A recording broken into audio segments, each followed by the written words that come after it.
자, 교재는 이제 183페이지 보시면 농지 취득 자격증명을 발급받는 게 필요한데, 농지 그러면 농취증이에요.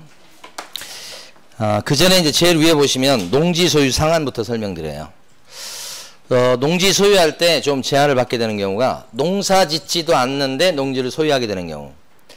원래 그게 인정이 안 되지만 농사 지을 사람만 농지를 취득해야 되는 거예요. 근데 농사 짓지도 않는데 농지를 소유할 수 있도록 그렇게 인정하는 예외가 있다. 그 예외가 인정되는 게 꽤 많은데, 그 중에서 일부는 소유 면적까지 제한을 두더라. 상속. 농지를 상속받을 수 있도록 해야 되죠. 농사 짓는 사람, 지으려는 사람만 농지를 상속받습니까? 외아들인데 회사 다니고 있는데 그럼 상속을 못 받는다고 하면 말이 안 되는 얘기예요. 그래서 상속받을 수 있도록 해. 농사 안 짓는 사람도. 대신에 상속받아가지고 갖고 있을 수 있는 면적은 만제곱미터까지는 일단 소유할 수 있도록. 그러니까 제한을 두는 거지. 그럼 자기는 이제 회사 다니면서 직접 농사를 못 지을 것 같으면 이런 농촌공사 이런 데다가 맡겨서 그거 빌려서 농사 질 사람을 이렇게 구해갖고 어쨌든 농사 짓게끔 하는 거예요. 근데 자기가 직접 농사 짓지는 않을 수는 있어요. 두 번째는 8년 이상 농사 짓다가 농촌을 떠나는 경우. 이럴 경우에도 만제곱미터까지는 갖고 있을 수 있다고 해요. 왜냐면 이 사람 나중에 도시로 갔다가 귀농할 때를 대비해가지고 만제곱미터까지는 갖고 있을 수 있도록 해요. 그럴 여력이 있는가는 모르겠어. 저희 같은 경우도 시골에서 올라올 때 그 뭐 이렇게 저기 뭐냐 과수원 같은 거 이거 팔고 이렇게 왔거든요. 그걸 남겨두고 올 정도다 이렇게 되면 좀 꽤 재력이 있어야 된다고 해. 어쨌든 하여간 8년 이상 농사 짓다가 농촌을 떠날 때 농사 짓는 사람이 아니잖아요. 그런데도 농지를 만제곱미터까지는 갖고 있을 수 있도록 해요. 그 다음에 주말 농장 같은 경우는 이것도 진짜 농사 짓는 게 아니죠. 그래서 여기도 1000제곱미터까지는 농지를 갖다가 1000제곱미터 미만이에요. 근데 이거는 농지 소유할 수 있도록 하는데, 이때는 세대별 합산 총면적이에요.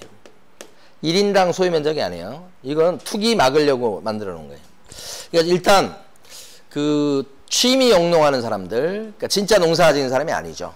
그런 사람에 대해서 취미로 할 수 있게끔 농지를 갖다가 소유할 수 있도록 예외를 뒀다는 게 일단 첫 번째고, 크게 달라진 점이죠. 대신 그런 걸 가지고 투기 목적 이용돼서는 안 되기 때문에 1000제곱미터 미만으로만 소유할 수 있도록 한다는 거지. 이 면적 제한을 안 두게 되면 돈 많은 사람들이 저걸 이용해서 투기해가지고 취미 영농 하겠다고 해서 많이 갖고 있을 수 있잖아요. 그거 막기 위해서 제한을 두고 있다. 네. 요 세 번째 게 그렇게 시험이 잘 나오죠. 자, 그 다음에 가로 4번과 가로 5번은 농취증역이에요. 이 농지는 농사 지으려는 사람이 농지를 취득하는 거예요.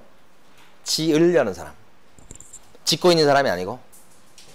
그게 농사 지으려는 사람인가를 확인받는 그 서류가 농지 취득 자격 증명. 농사 지으려고 하는 사람이냐 이 말이지. 요게 농취증. 요게 있어야 등기가 나요. 만약에 농지 취득 자격 농지인데 취득 자격 증명이 등기소에 안 들어가면 등기 신청이 각하돼. 그러니까 등기 낼 때 필요 서류가 바로 농취증이에요. 어디서 끊어주냐 보면 시, 구, 읍장 면장이요. 군수가 빠져요. 대신 가장 일선 행정관청은 시장군수 구청장이에요. 그러니까 뭐 시장군수 구청장이 대부분이에요. 그런데 이 농사 지으려는 사람이다 그거 확인하는 것은 요거 시구 면장, 군수 빠지고 읍장 면장이 독특하게 들어간 거예요.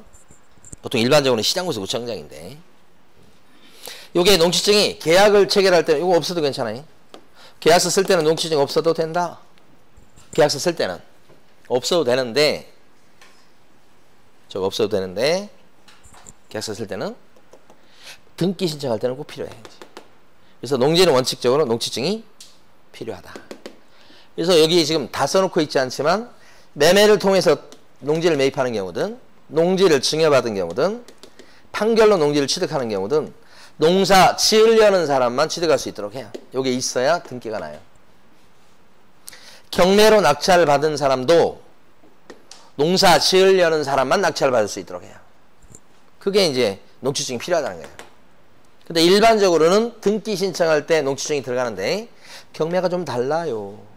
경매는 이전 등기를 촉탁할 때, 등기할 때 농지증을 내라는 게 아니고 그 전에 매각 결정기일 때 경매 절차에서 공식적으로 낙찰 받는 것을 허가하는 게 있어요. 그게 매각 결정 기일에서 허가 결정을 내려줘. 그때 필요합니다.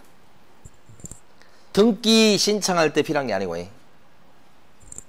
이때 필요하다는 게 일반적인 농지증 필요한 시점하고 달라요. 여기가. 경매 그래서 잘내요. 시험에 2번이나 매각기일에 농지증을 갖다가 제출해야 된다. 매각기일이라고 나왔었어요.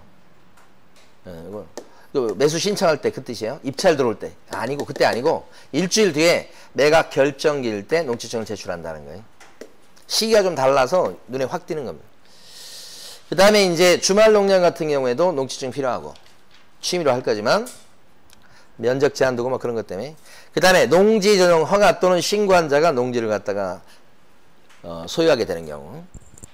이 경우는 이제 농사 지으려는 게 아니에요. 농지를 갖다가 취득해서 전용한다 그러죠. 그래서 거기다가 집 짓거나 이렇게 하려는 거예요.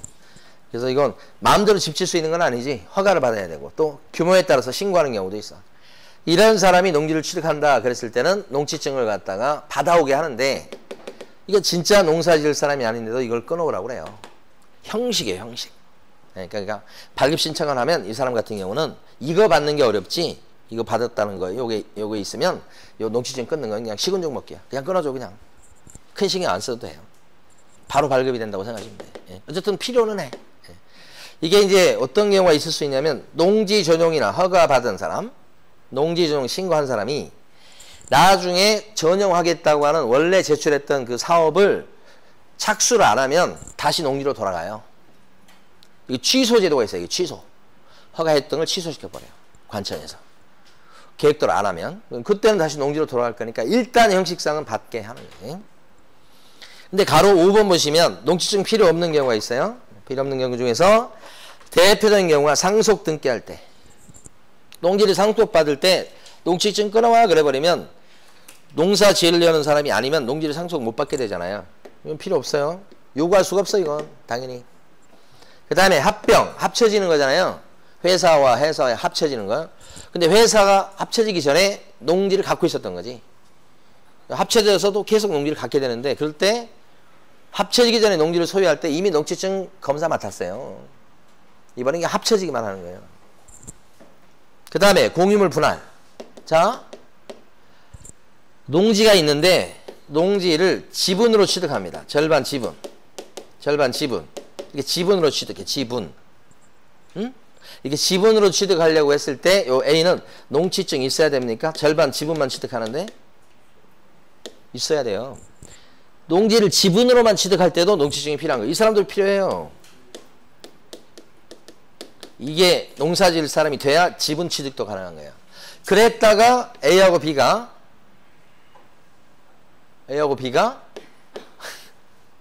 분할을 해.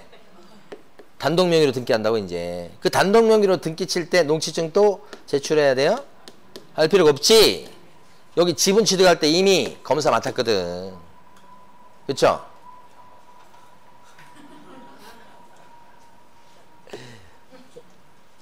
강에 푹 빠져서 그런 거예요 지금. 필요 없는 거예요? 찢어지기 반해요. 이렇게 합쳐지기 반해요. 이게 필요 없어요. 전용 협의라고 돼 있잖아요. 협의는 위에 전용 허가 신고는 개인이 나라한테 허가나 신고를 받는다고 생각하시면 되는데 이건 관청끼리 협의한 거야. 국토교통부 장관하고 시흥시장이 여기 신도시 만듭시다. 보니까 여기 농지가 많네. 그 농지는 다 거기 건물 지읍시다. 이렇게 한다고. 그게 전용 협의예요. 그럼 이러면 거기는 농사 지을 땅이 아니잖아요. 용도가. 그러면 농지증 필요가 없다. 이렇게 되지. 이게도 전용 허가나 전용 신고하고 달라요. 관청 나와요. 관청. 여기는 협의. 자, 그런 내용들이 가로 5번에다가 그 다음에 제일 끝에 보면 주거지역, 상업지역, 공업지역 내 농지라고 돼 있죠. 용도지역을 보세요. 거기서 농사 짓게 생겼나. 응? 상업지역에서 농사 지으면 아주 보기 좋을 거예요. 응? 상업지역인데 이게 부자가 돈 자랑하는 것도 아니고 상업지역에다가 모내기 하고 있어 모내기.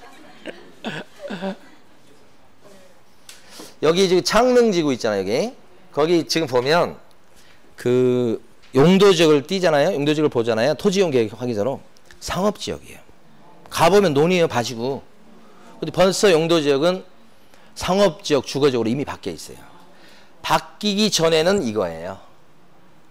바뀌고 나서는 주거지역, 상업지역, 공업지역이라고 하면. 그리고 그 도면 보면 이제 막 길 나는 거 막 빨갛게 막 다 그려져 있어요. 이렇게. 근데 가보면 밭이에요. 그냥. 아직도. 농지증 필요가 없다.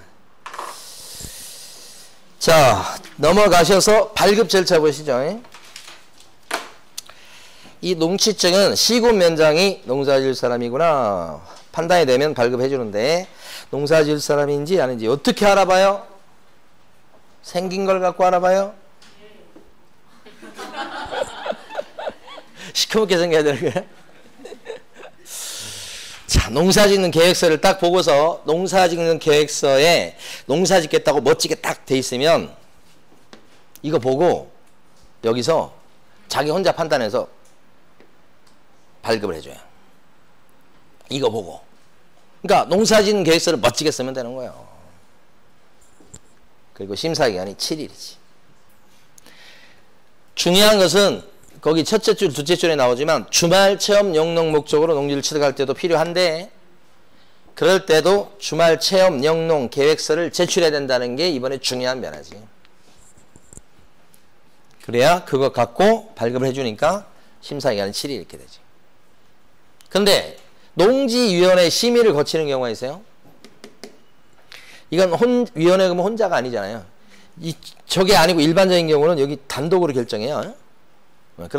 그런데 농지위원회 심의를 거친다 이렇게 되면 여러 사람이 판단해 보는 거지. 여기에 해당되는 대표적인 경우는 어떤 경우냐면 뭐 투기 가능성 뭐 이런 것도 써놨지만 구체적인 사유가 다 나열돼 있어요. 법에. 그 중에 하나 대표적인 게 뭐냐면 외지인이 농지를 취득하려고 했을 때 해당 시군이나 인접 시군에 살고 있지 않는 사람이 농지를 취득하려고 하죠. 그러면 여기 심의를 거치게 돼 있어요. 서울에 있는 사람이 대전 부근에 있는 농지를 취득하려고 그래. 그러면 여기야. 그러면 심사기간이 14일이고 여기 여러 사람이 있으니까 꼬치꼬치 이렇게 따져보겠죠. 응? 그게 지금 동그라미 2번이야. 근데 이제 오해를 하시더라고. 뭐냐면 동그라미 1번에 그 저기 넷째 줄에 보면 당구장 표시되어 있잖아요. 발급 신청서에 직업이나 영농 경력이나 영농 거리를 기재하게 돼 있어요. 영농 거리를 기재하게 돼 있으니까 멀리 떨어진 사람이 농취증 발급 신청을 하면 발급이 안 되겠죠. 안 된다는 게 아니고 멀리 떨어져 있다 그러면 그 거리를 갖다가 참작해서 발급을 해줄지 안 해줄지 참고사항이라는 거야. 그러니까 멀리 떨어져 있는 사람이 신청을 했어. 그러면 째려볼 뿐이지 안 해준다는 건 아니야. 그렇죠? 회사원으로 돼 있어. 재직증명서도 들어왔어. 회사원이야. 그럼 이 사람 농취증 발급이 안 되겠죠? 안 된다는 게 아니고 심사할 때 뭐요? 참고하겠다는 거지. 영농 경력도 적도록 돼 있어요? 없음 이렇게 적잖아. 그러면 그런 사람은 농취증 발급이 안 된다는 게 아니고 발급할 때 그걸 참작해서 안 해줄 수도 있다는 뜻이란 말이에요. 그러면 만약에 회사원이면서 영농 경력이 없어. 그러면 어떻게 해요? 계획서에다가 정말 잘 써야지.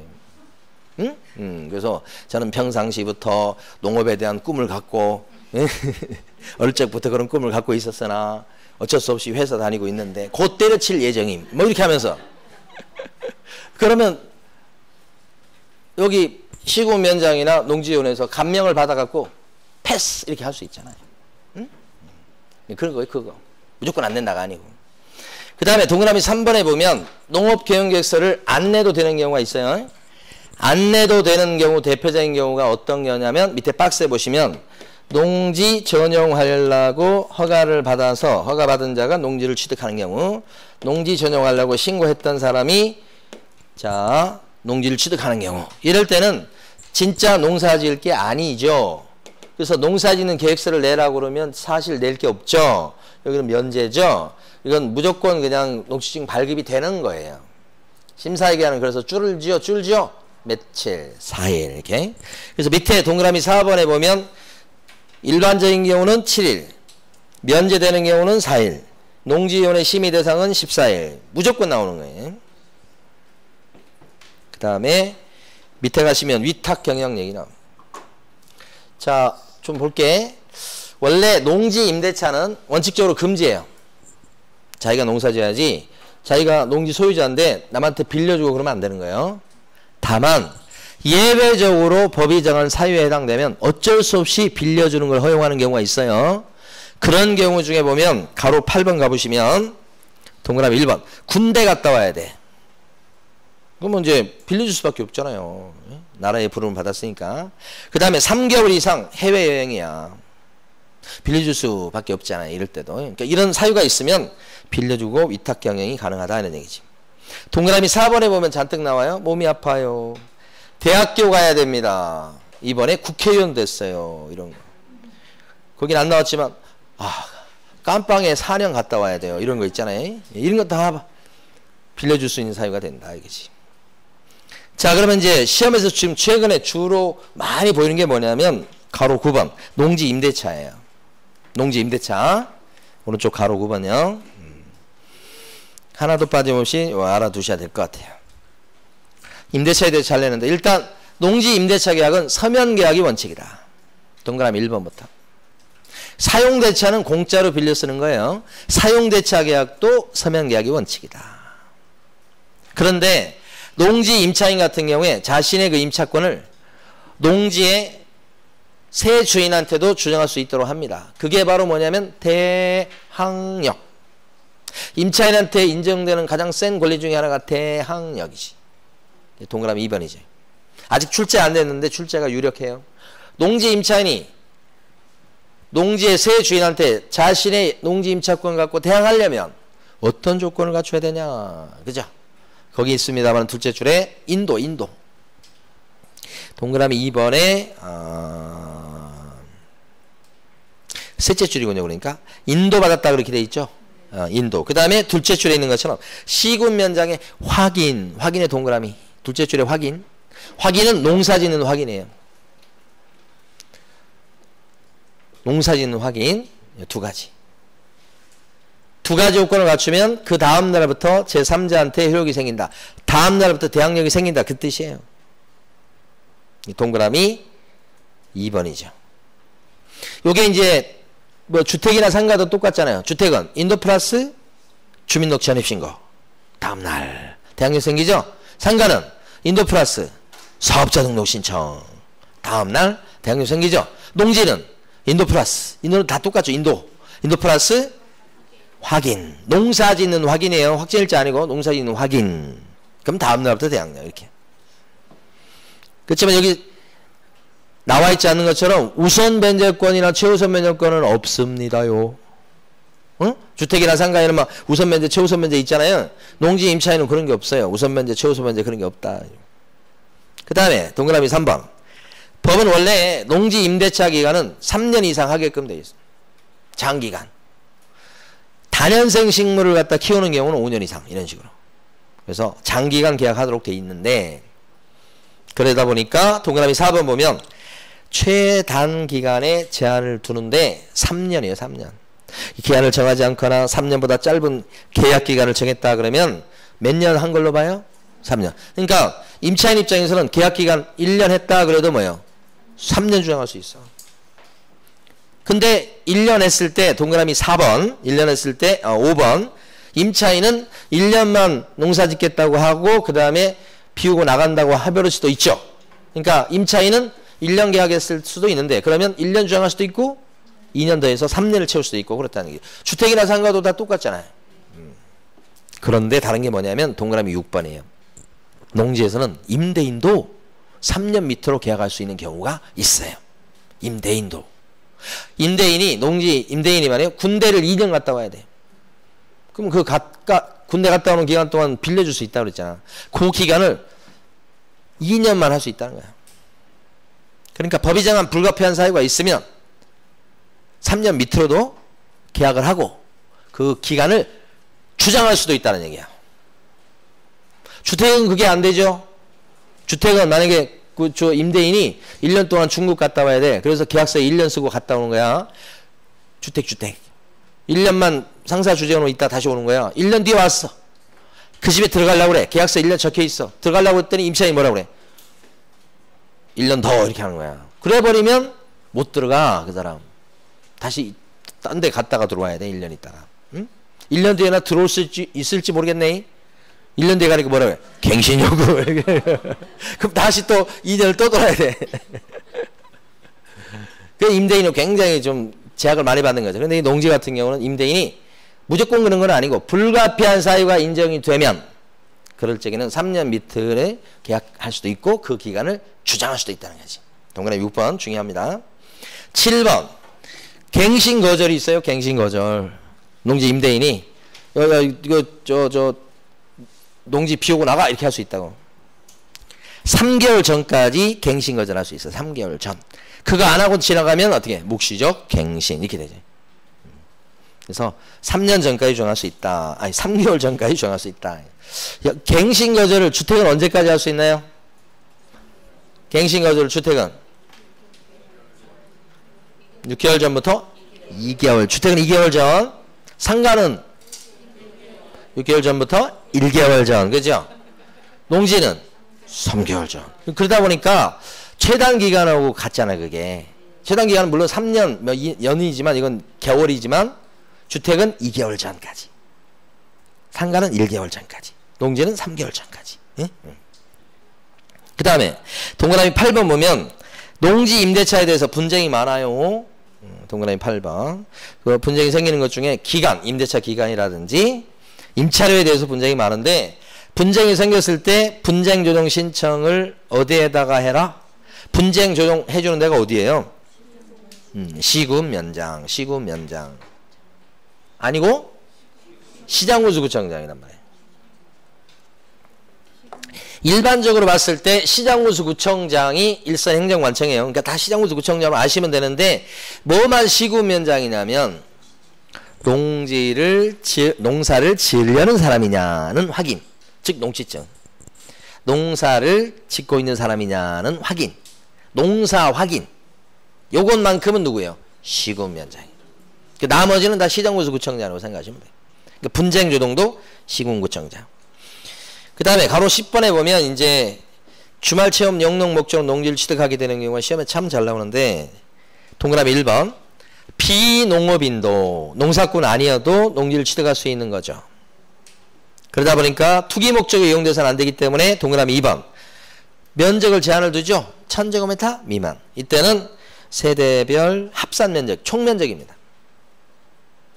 그리고 어쨌든 농지증 필요해요. 동그라미 3번. 동그라미 4번, 5번 밑줄 긋고 2개. 4번은 주말 체험 영농계획서 내야 돼요. 그래서 발급기한, 심사기한이 7일이 돼요. 그 다음에 동그라미 7번 거주지 제한이나 통작거리 제한이 없어요. 얘도. 그러니까 농지는 원래 거리 제한이 없는 거예요. 다만 심사할 때는 째려는 본다고 그랬어요. 너무 멀리서 오면. 그 다음에 동그라미 9번도 별표. 농업진흥지역 내 농지는 주말 체험 영농 목적으로 취득할 수 있다 없다? 없다. 없어요. 주말 체험 영농 목적으로 취득할 수가 없다. 동그라미 9번. 이 절대 농지인데 우리가 이제 흔히 그저 논인데 바둑판 모양의 논이 있잖아요. 거기가 대표적이에요. 이런 절대 농지는 주말 체험 영농 목적으로 취득을 못하게 이번에 막았습니다. 네, 그래서 지금 현재 이제 경매 같은 것 좀 보면 그 낙찰 받으신 분들 중에 보면 그런 절대 농지에 해당하는 농지를 지분으로 취득하시고 뭐 그런 경우가 있고 그 지분 취득일 때는 아까 농지위원회 심의를 거치게 돼 있고요. 또 한 가지는 심의 전에 절대 농지잖아요. 농지증 무조건 발급이 안 돼요. 어떤 사람한테 발급이 안 되는 거예요? 주말 농장 하겠다는 사람한테. 진짜 농사 짓겠다는 사람은 발급이 돼요. 그럼 주말 농장 하겠다는 사람한테는 발급이 안 돼. 그럼 주말 농장인지 진짜 농사 짓는 건지 뭘로 나눠서? 뭘로 확인해? 뭘로 나누어요? 1000제곱미터 미만이잖아. 면적이. 취득 면적이. 그러면 다 주말 농장이에요, 이건. 1000제곱미터 미만이면 주말 농장이라고. 그러니까 절대 농지에서 취득하는 면적이 1000제곱미터가 안 되죠. 불가능해요. 농지증이 안 나와버려요. 무조건 안 나와버려요. 그럼 1000제곱미터 이상 돼야 돼. 그럼 농지증은 나올 수가 있는데 그때 그 사람은 이제 진짜 농사 짓는 농사꾼이 돼야 되는 거지. 그때 발급될 수 있어. 그러니까 여기 농업진흥지역 내 농지는 농지증이 무조건 안 나온다는 뜻이 아니고 주말 농장 하겠다는 사람한테는 무조건 안 나온다는 거지. 중요합니다. 그거. 자, 다음 페이지 가시면 처분 의무, 처분 명령 보도록 합니다. 자, 농지를 취득했을 때 여기요. 농사를 지어야 돼요. 취득했으면. 그러니까 두 가지 그 산이 있어요. 처음에 농지증 발급받는 게 하나가 있고 농지는. 두 번째 발급받아서 취득을 한 뒤에는 유지하는 게 있어. 유지. 농사 짓고 막 그래야 돼. 근데 농사 안 짓잖아요. 그럼 팔아야 될 의무가 생겨. 농사 안 짓고 막 그러면 이때는 사유가 발생할 때부터 1년 이내 팔도록 돼 있어요. 그래서 이제 시군구청에서 이거 농사 안 짓고 있는 걸로 확인됐으니까요. 1년 안에 파셔야 됩니다라고 통지서가 나와요. 1년 안에 처분하여야 한답니다. 저기 지금 거기 보면 가로 11번에요. 동그라미 1번에 기억번. 농지 소유자가 정당한 사유 없이 자신의 소유의 농지를 농업경영에 이용하지 않는 등 일정한 사유에 해당하게 됐을 때는 사유가 발생한 날부터 1년 이내 사유 발생 당시 세대를 같이 하는 세대원이 아닌 사람에게 당해 농지를 처분해야 된다. 굉장히 복잡하죠. 식구 아닌 사람한테 팔아야 돼요. 만약에 식구한테 팔 수 있도록 하면 이런 게 없으면 어떻게 해요? 식구한테 팔아. 그또 시간 지나면 이 사람도 농사 안 짓잖아. 또 식구한테 팔아. 그러면 안 되잖아요. 핑퐁하고 있으면 안 되잖아. 1년 이내 팔도록 돼 있어요. 근데 예를 보면 취미 영농하겠다는 사람도 마찬가지. 취미 영농도 안 하네. 팔아야 돼요. 또요. 기출문제가 농지 전용 허가에 따라서 농지를 취득한 자인데 취득한 날부터 2년 내 목적 사업에 착수 안 하면 이 겨우 또 팔아야 돼요. 언제까지 처분해야 돼요? 1년 안에. 그러니까 2년 안에 공사 착수 안 하면 1년 안에 처분해야 된다 이 뜻이에요. 그 2년 그거 틀렸다고 생각하시면 안 돼요. 2년 안에 착공을 안 하면 뭐예요? 1년 안에 처분해야 된다 그런 뜻이에요.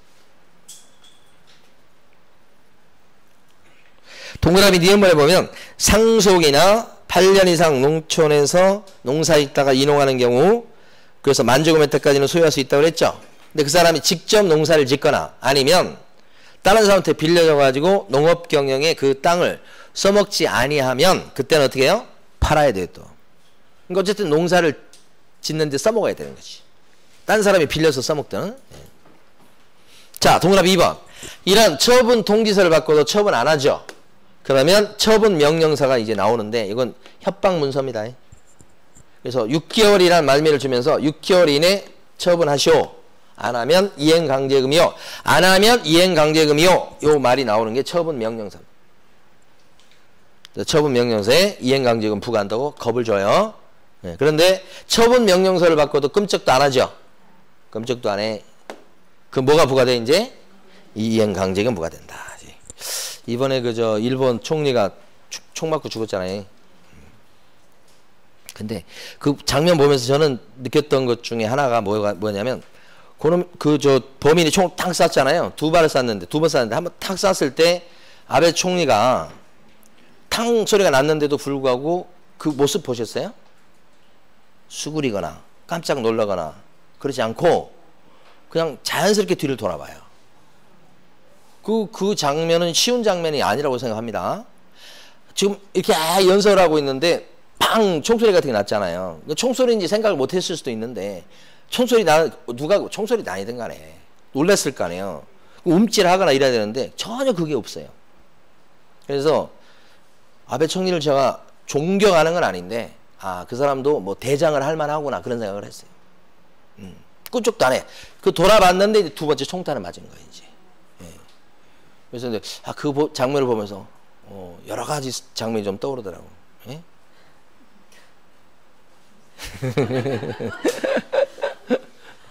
어떤 사람은 총소리 나니까 밑으로 숨은 사람이 있었잖아. 숨어야지. 그게 오히려 정상이잖아요. 근데 이 아베 총리는 대단하더라고. 그게. 그래서 제가 제일 싫어하는 사람 중에 한 명이지만 그 장면만큼은 저 사람도 일단 대장을 해먹을 제목은 되는구나. 그런 생각을 했어요. 나쁜 짓을 좀 많이 한 것 같지만. 예. 꿈쩍도 안 해. 처분명령서를 받고도. 그럼 어떻게 해요? 이행강제금. 두 번째 총탄을 맞는 거예요. 이행강제금. 이행강제금 이게 시험에 나올 것 같은데 매년 25%입니다. 매년 25%인데 감정가하고 공시주가 중에서 감정가, 공시주가 중에서 높은 금액 기준이에요. 어떤 게 높겠어요? 감정가가 높지. 보나마나.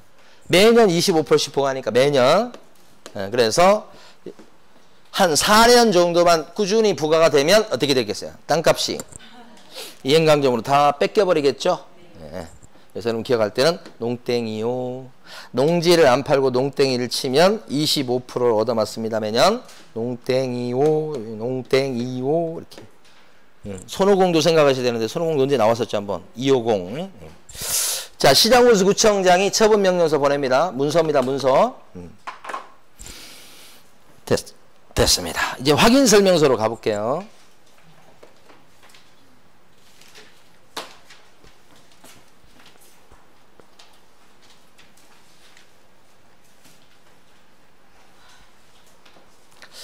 확인설명서가 여러분 교재 주거용 건축물에 대한 확인설명서예요. 교재는 188페이지부터 볼게요. 빨리 지나가도록 합니다. 자, 이제 공부를 많이 해가지고 여러분들이 이제 여러분이 답변을 금방 하면 금방 끝나버립니다. 이게. 확인설명서 1번 주거용 건축물에 대한 확인설명서를 볼 텐데 세 부분으로 나눠져 있어요. 확인설명서가 첫 부분은 뭐예요? 첫 부분 기본 확인사항 확인설명서의 첫 번째 부분이 기본 확인사항. 두 번째는요 세부 확인사항. 세 번째는요 그렇지 이렇게 크게 보고 들어가야 돼요. 중개보수 등 이렇게 세 파트로 나눠져 있어요. 자, 기본 확인사항에 들어간 게 8개 이따 암기해보지만 제일 처음에 나와 있는 게 대상 물건의 표시. 이렇게 크게 쓸게요. 표자, 표시. 여기에 적는 것들이 여러 가지가 있어요. 뭐 준공 연도도 있고 전용 면적도 있고 대지 지분도 있고 막 그래요. 구조도 있고 막 그래요. 자, 그런데 핵심은 용도죠. 건축물의 뭐요? 용도. 건축물의 용도. 어디에 나와요? 건축물 대장에 나오는 용도. 공동주택, 아파트 이런 거 있잖아요. 용도. 실제 용도도 같이 적어주는 거예요. 자, 조심할 것은 대상 물건 표시란에다가 용도 지역을 기재합니까? 용도 지역? 용도 지역은 땅에 대한 거잖아요. 그래서 주거지역, 상업지역, 뭐 관리지역 뭐 이런 거 있잖아요. 그 용도 지역은 기재하는 게 아니다. 대상 물건 표시란에 기재하는 것은 용도입니다. 용도. 자, 대상 물건 표시란에 방향 기재합니까? 방향 기재하죠? 예. 그래서 보통 남향 뭐 이렇게 많이 적겠죠? 근데 방향을 정하는 기준도 같이 적어주게 돼 있죠. 특히 이제 아파트나 빌라 같은 이런 주거용 건축물일 때는 주택은 뭘 기준해서 방향을 적어줍니까? 주실 기준에서 방향을 적어준다. 밑에 밑줄 그어진 것에 그렇게 나와 있죠. 주시 기준. 근데 상가 같은 경우는 어때요? 상가나 공장은 방향을 적어주는데 뭘 기준해서 방향을 적어줍니까? 상가? 주된 출입구. 출제 영순이라고 봅니다. 다시. 주택은 주실. 주실이라고 하는 것은 안방이나 거실 얘기하는 거예요. 주된, 그 다음에 이제 그 밖의 건축물은. 그러니까 상가나 공장 이런 그 밖의 건축물은. 주된 출입구. 바꿔서 출제할 거니까. 그렇죠? 오후에도 바꿔서 내놨겠죠? 자, 방향 이렇게.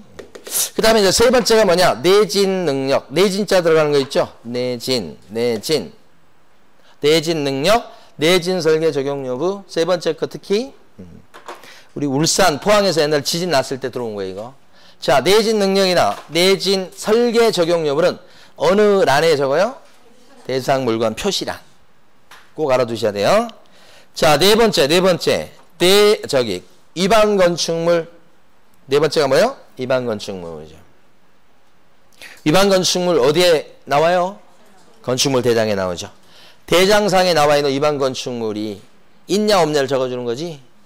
네 가지. 다시 한번 네 가지. 용도, 방향, 내진, 위반 건축물. 주로 뭘 보고 적어줘요? 건축물 대장. 건축물 대장. 이것도 건축물 대장에 나와요. 이거 건축물 대장. 요것은 이제 현장 답사. 이렇게 해야 되겠죠. 자, 이제 두 번째가 뭐냐 그러면 두 번째가 밑에 권리관계인데 권리관계란에 적어주는 거 있잖아요. 권리관계란에 적어주는 거 네 가지. 자, 이건 권자를 따서 암기할 건데 권자 네 가지. 첫 번째가 등기부 기재사항 했어요. 두 번째가 민간임대 등록 여부. 민간임대 등록 여부가 주택임대사업자 낸 거예요. 실무적으로 현장 가시면 주임사 이렇게 많이 불러요. 주임사. 주택임대사업자를 줄여서 주임사인데요. 그러면 주택임대사업자를 내놨다는 건데 그럴 적에는 민간임대 등록에 관한 특별법이 적용돼요. 그때는 그래서 요 주임사 돼 있는 거냐 아니냐 그 얘기입니다. 이거. 여기다가 자 세 번째 뭐예요? 갱신요건 행사 여부. 네 번째 하나 더요. 다가구 주택 확인 서류 제출 여부.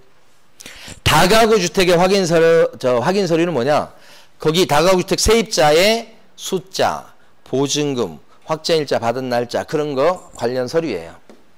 요거 쉽게 말씀드리면 동사무소에서 이렇게 발급받을 수 있는 거예요. 다가구 주택의 확인 서류. 네 개, 다시 네 개. 요 네 가지를 암기하셔야 돼요. 첫 번째 등기부, 두 번째가 민간임대 등록 여부, 세 번째가 갱신요건 행사 여부, 네 번째가 다가구 주택 확인 서류 첨부 여부. 이렇게 네 가지 됐어요. 제일 끝줄에 보면 만약에 금저당이 설정된 부동산이 있다 그러면 채권 최고액을 적습니까? 실제 채무액을 적습니까? 그치. 그거 하나 딱 체크하시고 채권 최고액을 적어주는 겁니다. 자, 그 다음에 공법상 이용제한 거래규제예요. 이것은 암기할 때는 공자를 따서 암기할 거예요. 공법상 규제사항인데 요것과 관련해서 일단 용도, 지역이나 지구, 구역은 뭘 가지고 적어주죠? 요 항목은 토지 이용계획 확인서 이렇게. 그 옆에 있는 건폐율과 용적률 상한은 뭘 가지고 적어주죠? 요것은 시군조례. 여기 시험이 제일 많이 나온 거예요. 시군조례. 토지이용계획 확인서 안 해요. 자, 그 다음에 토지거래 허가구역이다 아니다. 뭘 가지고 조사해요? 기재해요? 토지이용계획 확인서. 오케이. 자, 밑에 투기지역이나 투기과열지구는 뭘 가지고 조사해요? 부동산 종합 공부 시스템 이렇게. 자, 이건 토지이용 계획 확인서에 안 나옵니다. 얘는 크게 보셔야 돼. 그 다음에 이쪽에 보면 도시군 계획시설, 지구단위 계획구역, 도시군 관리계획 이런 거 있죠. 계획자 들어간 것은 어떻게 적어주죠? 이 항목은 개공이 직접 관청에 가서 확인한 것을 기재합니다. 이렇게 연결할 수 있어야 되고, 제일 끝줄 부분이 또 중요하죠. 만약에 임대차 계약을 알선하는 경우라고 한다면, 임대차를 소개하는 경우라면 여기 나와 있는 공법상 규제사항은 적어준다 안 적어준다? 안 적어준다 그러면 안 되고 생략할 수 있다. 생략할 수 있으니까 적어줘도 되죠. 실무적으로 보면 우리가 전세 계약을 많이 하잖아요. 그럼 요거 적어요 안 적어요? 적는 사장님도 있고 안 적는 사장님도 있어요. 근데 적어주는 게 아무래도 조금 모양상으로는 좋아요. 근데 안 적어줘도 법 위반은 아니에요. 요것이 출제 영순위. 아직 출제가 안 된 부분에 한 번도 넘기시고, 입지 조건에 적는 거 5개인데 입지 조건 5개 뭘까요? 우리 암기했는데 입자 나오면 입지 조건인데 입지 조건인데 도대차 교판 이렇게 도대차 교판 도로 대중교통 지하철 차 이거 뭐예요? 주차장 이거 별표 치셔야지. 주차장은 입지예요. 입지 언제나. 그 다음에 교육시설 그 다음에 판매 및 의료시설. 그래서 도대차 교판 이렇게 5개 적는 겁니다. 예. 자, 그 다음에 이제 6번째 별거 아닌데 6번째는 살짝 지나갈 5번이죠. 5번 관리에 관한 사항 적는 게 뭐예요? 경비실이 있냐 없냐? 요거 관리에 관한 사항단에 적는 거 경비실이 있냐 없냐? 또 하나 관리 주체가 누구냐? 자체 관리냐 위탁 관리냐 이거지. 두 개. 관리에 관한 사항란에다가 주차장 적어요 안 적어요? 안 적습니다. 이렇게. 이 관리에 관한 사항은 관 이렇게 따서 암기할 거예요. 두 개요. 예. 그 다음에 비선호시설은요. 혐오시설 적어주는 거죠. 있을 때는 있다고 하고 뭐가 있다. 화장장 이렇게 적으시면 돼. 화장장 위치 적죠. 이거 비선호시설. 오케이. 별거 아니에요. 이 두 가지는 뭐 크게 신경 쓸 거 없어요. 자, 예정 7번은 좀 신경 써야 돼. 예정 금액 있죠? 자, 예정 금액 등 칸에 적는 게 세 가지예요. 세 가지. 뭐예요? 예정 금액 등 칸에 적는 거 세 가지가 뭐예요? 그러면 예정 금액 또요? 개별 공시가 또요? 건물의 공시가격 세 가지. 다시 예정 금액 등 칸에 적는 거 하나 둘 셋. 예정 금액 공시지가, 공시가격 이렇게 세 가지. 자, 그럼 여기서 이제 두 가지를 지금부터 합니다. 이 세 가지는 중개가 완성되기 전 예정금액이나 공시가를 적습니까? 완성된 때의 예정금액이나 공시가를 적습니까? 완성되기 전이에요? 전이에요. 왜 그러냐면 생각해 보세요. 확인 설명 언제 하는 거예요? 완성되기 전. 확인 설명사항에 예정 금액 들어가요? 들어가요. 설명사항에. 얼마에 나왔다고 설명하는 거죠? 완성되기 전에 설명한 것을 중개가 완성되어서 계약서 작성한 시점에 우리는 계약서 작성해서 완성되기 전에 내가 이렇게 설명했다고 증거 남기는 거예요. 그러니까 확인 설명서를 작성하는 시점은 중개가 완성된 시점이에요. 맞죠? 근데 확인 설명서에 적는 것은 그 전에 완성되기 전에 고객분한테 손님분한테 설명한 것을 이렇게 설명했다고 적어서 증거 남기는 거잖아. 그러니까 언제적인 내용을 적어줘야 돼. 완성되기 전에 설명한 내용을 적어주는 거지. 그래서 전이라고 나왔을 때 왜 그럴까 그렇게 생각하시면 안 돼요. 이 지금 확인 설명서를 언제 적는데요? 완성된 때. 완성된 시점에 적어. 근데 여기 예정 금액은 완성되기 전에 설명한 내용을 적는 거야. 이해되세요? 확인 설명이니까. 그래서 전이야.